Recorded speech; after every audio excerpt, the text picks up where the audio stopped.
the man in the picture.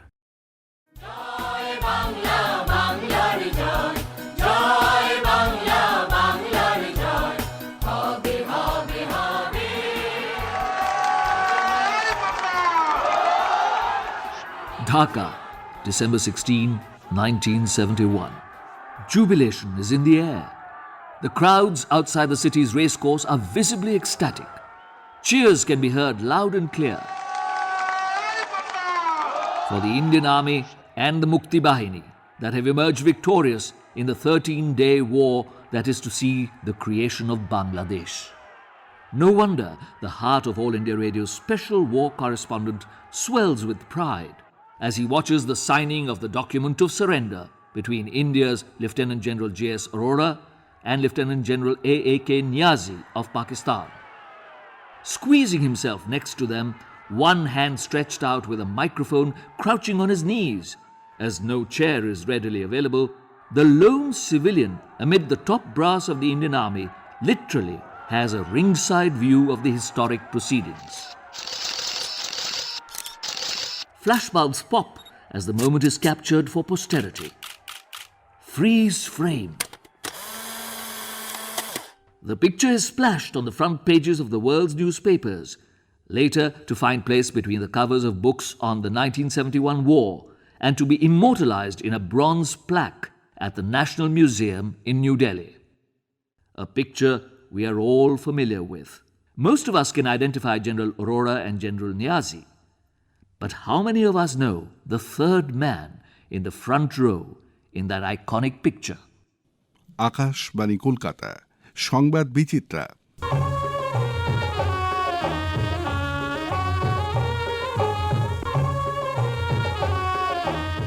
Famously referred to as the voice of India, this suave, bespectacled gentleman was the first foreign correspondent to reach the war front in what was then East Pakistan.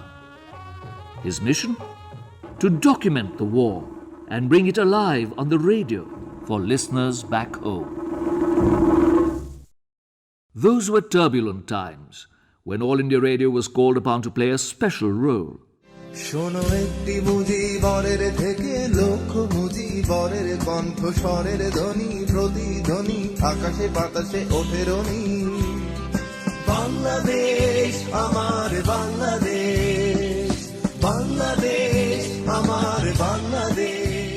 This anthem of the War of Liberation of Bangladesh, to the rousing beat of which the Mukti Bahini marched, was beamed from beyond their borders, from Kolkata, through All India Radio's transmitters. Bangladesh, amar Bangladesh. Retired Army officer Anil Bhatt, who is now a strategic analyst and author, looks back at a pre-television era when we depended on the radio to bring the wars of 1962, 1965 and 1971 to our living rooms. It is voices of these people, particularly Surojit Sen, which not just informed you, but which even in that very sober way gave you a bit of the excitement or the touching aspects of whatever was being reported, came across very lucidly. We remember daily reports. It was the daily reports which gave us what has happened in the course of the last 24 hours. I'll say voices of Surojit Sen, Mellow, Neil Batra. And it just so happens that all three began their lives in the armed forces. Years after the ceasefire, memories of that eventful day continue to remain with Surojit Sen. And despite the onset of Alzheimer's that had started fogging his mind in his later years, he would talk about his time in Dhaka. We bring you a recording from 2007. I was in Calcutta when they flew me from here and they dropped me, find your way. And I was stuck near the Red Fort. And I said, I want to see the general. Then they said, there's no plane going. This is only an ammunition plane. And that'll be going tomorrow morning at 5 o'clock. You've got to get in the plane. And that's how I went with an ammunition plane. No seat, nothing. But all the ammunition being taken to Bangladesh at that time. It was a thrill, the excitement to know what it is like. A.K. Chandrasekhar was a neighbor of Surojit Sen in the leafy neighborhood of the Asian Games village in New Delhi. We used to relate to me the incident, how he proceeded to go to the army as a volunteer from the INB ministry for keeping track of what was happening there and to relay back the information to the government. And he mentioned to me that he proceeded through the Meghalaya border into Bangladesh along with the army, which was proceeding from the border towards Dhaka along with Lieutenant General Jacob. Former journalist Rajiv Theodore, who would often visit the veteran broadcaster in his Delhi home, recalls the time when the instrument of surrender was signed. He was saying it was a very charged up and everybody was happy. All the army guys were very happy because it was a make or break moment for those people. He was the first Indian correspondent to report on the surrender. Sir, the first foreign correspondent. Yeah, once you were there, you became a foreign correspondent. And then his commentary and dispatches were heard immediately after that, all across the globe, after the surrender. He was one of the main voices that emanated from that surrender area, from the Dhaka airbase basically. Other than memories, as a press release issued by the Ministry of Defence states, Surojit Sen also collected various letters from people who played a major role in the war, some photographs and mementos. One such memento is a Pakistani pistol, then presented to him by the Indian Army. It is a .32 weapon made in Peshawar. talking about these precious possessions of his, Surojit Sen often recalled how he was offered quite a price for them. Foreigners offered me money. The Americans, the Britishers, they offered me money. What material I had. You take whatever you want. I said, look, I don't sell myself. I said, this will go back to the government and it's for them.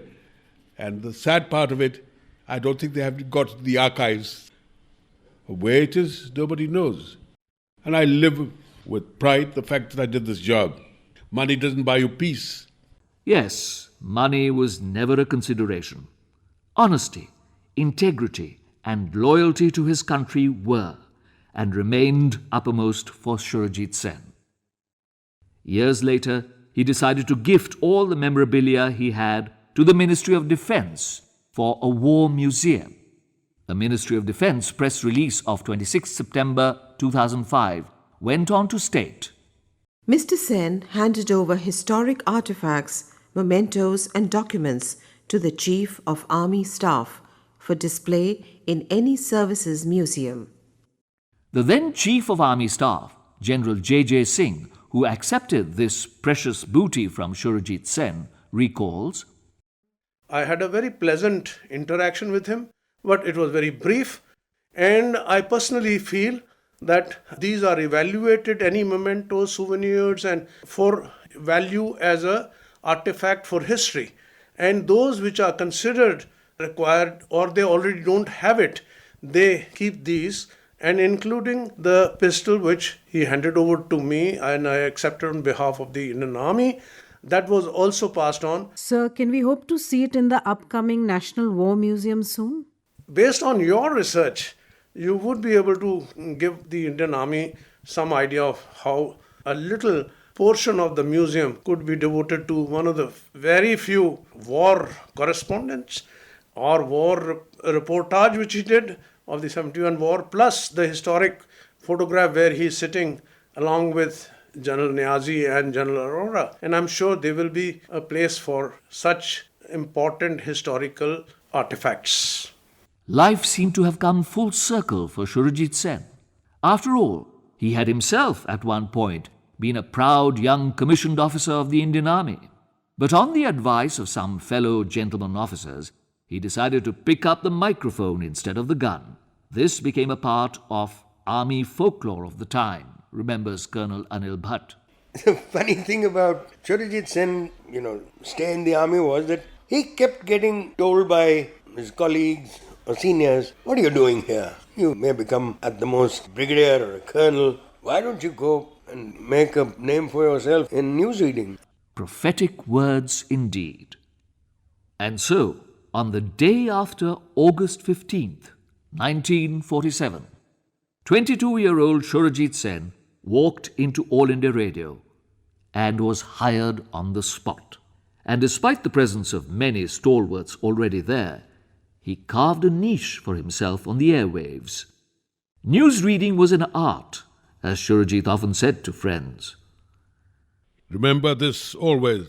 Anyone can say something into a microphone, but what matters is what comes out at the end. It holds the listener's interest, then you may depend upon it. And for those few minutes, the broadcaster has become an artist.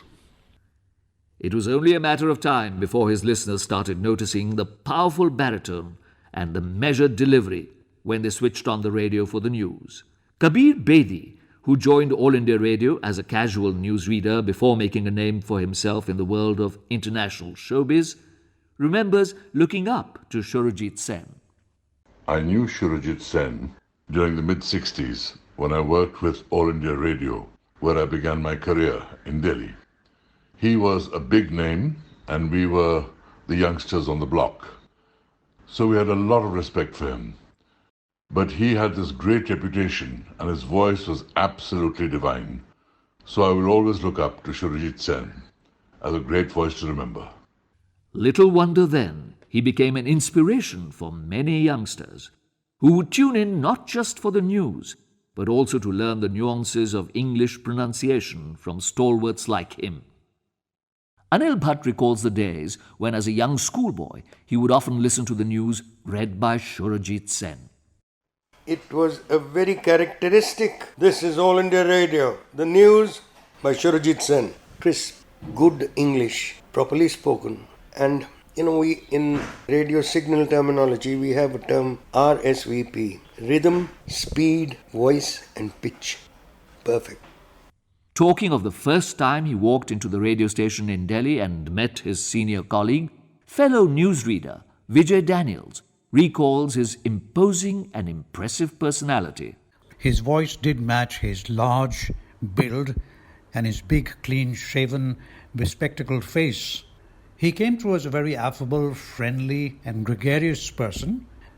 Vijay Daniels goes on to outline what made Surojit Sen an inspiration. Well, as a newsreader, Surojit was very conscientious, he was punctual and dedicated to his profession. I felt he delivered the news with a tremendous amount of objectivity. When I was his understudy, I watched him closely rehearsing the bulletins, and he had a very distinct style of rehearsing. He would scratch and strike off words in a sentence and then rewrite them at the end of the next sentence. And when asked why he did that, he said it would facilitate an even flow of reading. I can tell you something, it would have been a disaster if anyone else had to read his marked pages. Only Surojit could. What made his voice distinctly deep and mellow? Vijay Daniels has an interesting tale to share. His father had initiated him into drinking a potion made of a raw egg, lime and honey, which he said it had to trickle down his throat and which he said worked wonders for him. I'm not sure how many of us have tried this recipe for success. Although he touched dizzying heights as a newsreader, Surojit Sen was not content to rest on his laurels. Says Spurti Sinha, his junior colleague in the newsroom. He was always interested in sports. And then he took up hockey as a subject, which he loved very much. And he said, now I should also do something with the sports unit of All India Radio. And he started anchoring and giving commentaries for, very small domestic hockey matches. That's where he got his experience. And then slowly he took up hockey in a serious way. He ended up such a good commentator that he was going abroad wherever India played. He was there, whether it was in Spain, whether it's Australia, New Zealand, all hockey playing countries. He was there and giving commentaries, and he became a very popular hockey commentator. I've done the Munich games, I've done the many games. You are competing with the world's best. They're all there. And it's a question of how you get through at the pausing, silence, and when to stop and when to carry on. These are things that got to come from within you and not from external factors. You've got that, then you are an artist. If you haven't got that, you have no business to be there. Go home.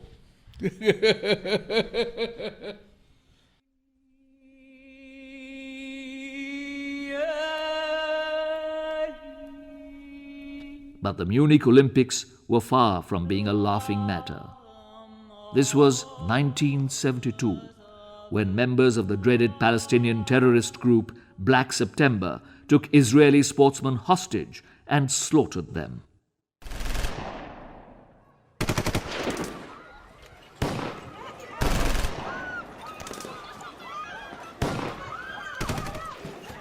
Rajiv Theodore recounts what Surojit Sen had told him about that fateful morning as the chilling events unfolded around him.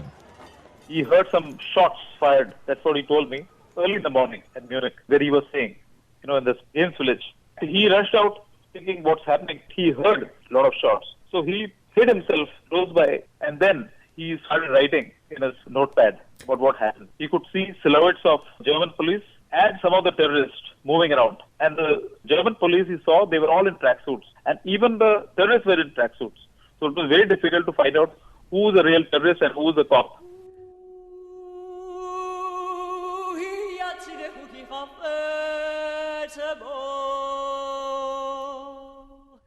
There were hundreds of journalists present at the Olympic Village that day, reporting and broadcasting for the first time a terror attack in real time. Among them, Surojit Sen, who hid himself in a ditch and scribbled notes for his dispatch.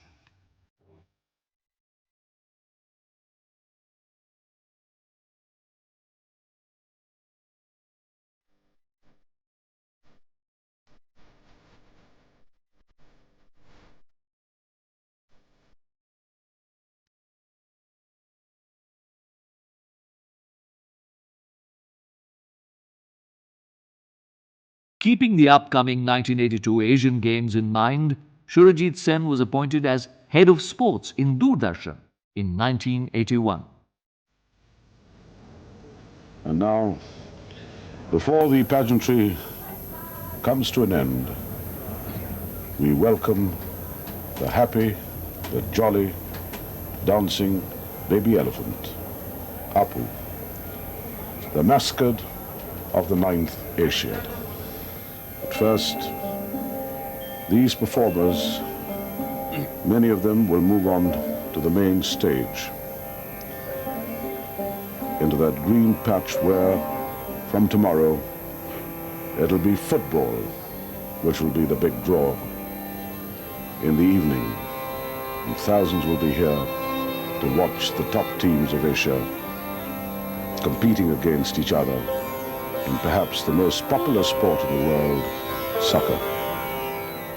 From sports events to visits of foreign dignitaries, Surojit Sen had left a mark on all. Take, for example, these closing lines from his commentary of 24th February 1978, when the Vietnamese Prime Minister addressed our members of Parliament in the Central Hall of Parliament. But before we return you to the studios, I would like to quote a little verse which I came across this morning in an article written by General Habibullah about Vietnam entitled, "All Free Men Salute Thee." And the verse goes as thus: "In the fell clutch of circumstance, I have not winced nor cried aloud. Under the bludgeonings of fate, my head is bloody, yet unbowed." This is the tribute to the Vietnamese, a verse which I came across this morning. And with this, now members of Parliament also going out to the various doors, the entrances, and the Central Hall almost emptying. With that, this is Surojit Sen returning you to the studios of All India Radio. I'm getting married in the morning. Ding dong, the bells are gonna chime. Pull out the stopper, we'll have a whopper. Get me to the church on time. 89-year-old Sushil Javeri, who succeeded Surojit Sen as the chief newsreader, has an amusing anecdote to share about the day Surojit had to go to Calcutta to marry his lady love. There were two trains with the same name, Rajdhani, one plying Delhi-Calcutta and the other Delhi-Bombay, both departing at approximately the same time at 4:20 in the evening. After his train steamed out of the Delhi railway station, a lady from the Hindi news of All India Radio, travelling in the same chair carriage, asked him whether that was to be his first visit to Bombay. He raised his eyebrows and proudly said he was heading for Calcutta to get married 2 days later. But she convinced him of the truth with a ticket and a gentle smile. He was shocked, dumbfounded, with mouth wide open. The first stop was Mathura, 80 miles away, where Surojit quickly got down. He caught the next return train to Delhi after 2 hours and went straight to the airport and got a plane for Calcutta 3 hours later. He married his lady as per schedule. I'm getting married in the morning. Ding dong, the bells are gonna chime. Pull out the stopper, we'll have a whopper. Get me to the church on time. I got to get there in the morning. Spruced up and looking in my prime. Girls, come and kiss me. Say that you'll miss me. Get me to the church on time. Spurti Sinha recalls his work for All India Radio's newsreaders and staff artists who were hired on contractual basis.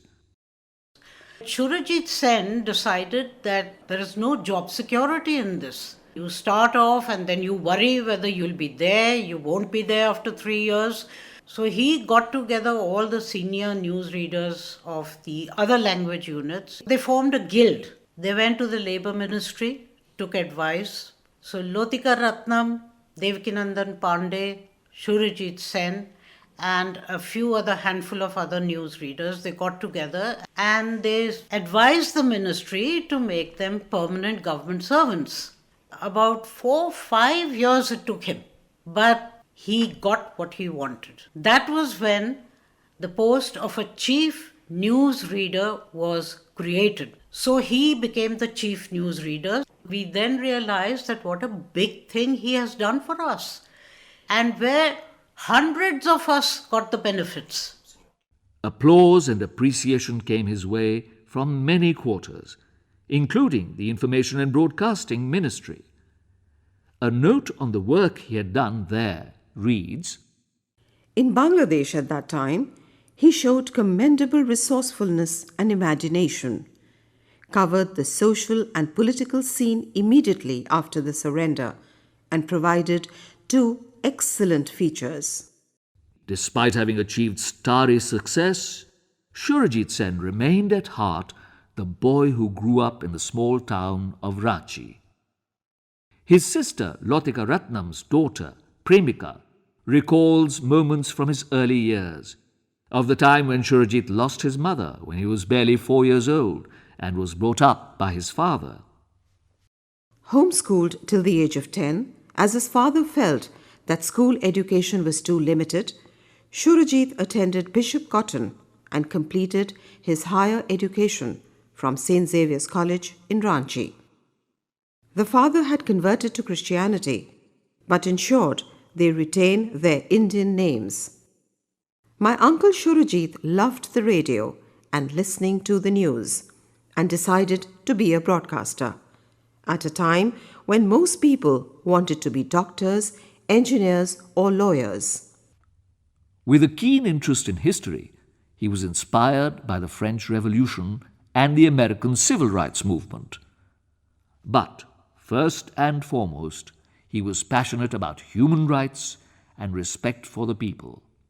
And, yes, dogs. He had quite a pack at home, most of which had been picked up off the streets. You know, away from work, Surojit just loved his food, his wine, and his dogs. He'd love to potter in the kitchen and turn out a few exotic Bangladeshi dishes. He was, if you ask me, in many ways a connoisseur of good food and drink. To crown it all, Surojit was chosen to play Bal Gangadhar Tilak in Richard Attenborough's Gandhi, where he had to only sit alongside the luminaries of the Indian freedom movement. He didn't have a word to say, but he still carried it off with his big frame and large face. He made an excellent character as a Tilak.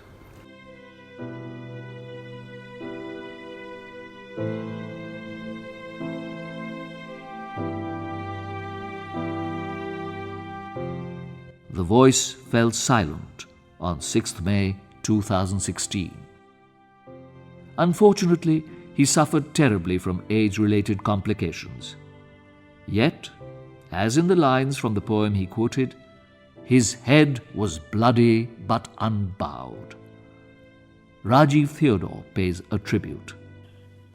Whenever we used to chat, there was never a dull moment. He has a characteristic booming laughter, and he used to talk only positive things, and he was a real gregarious soul. And when he fell ill, and he was completely bedridden, he had a beam on his face still, and he will never used to talk about his debilitating effect he had on his body. It shows that he has this undying spirit throughout, till the end.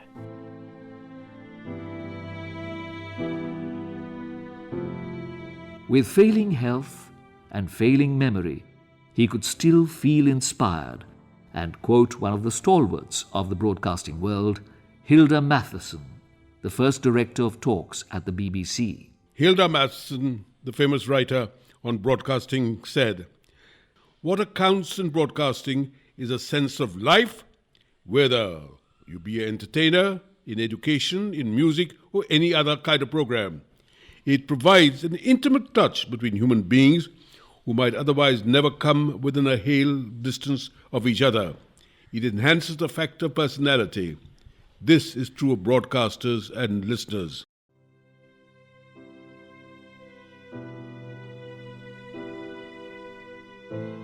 Yes, what counts in broadcasting is a sense of life, whether it be in entertainment, in education, in music, or any other program. It provides an intimate touch between humans who might otherwise never come within hail of each other. It enhances the factors of personality.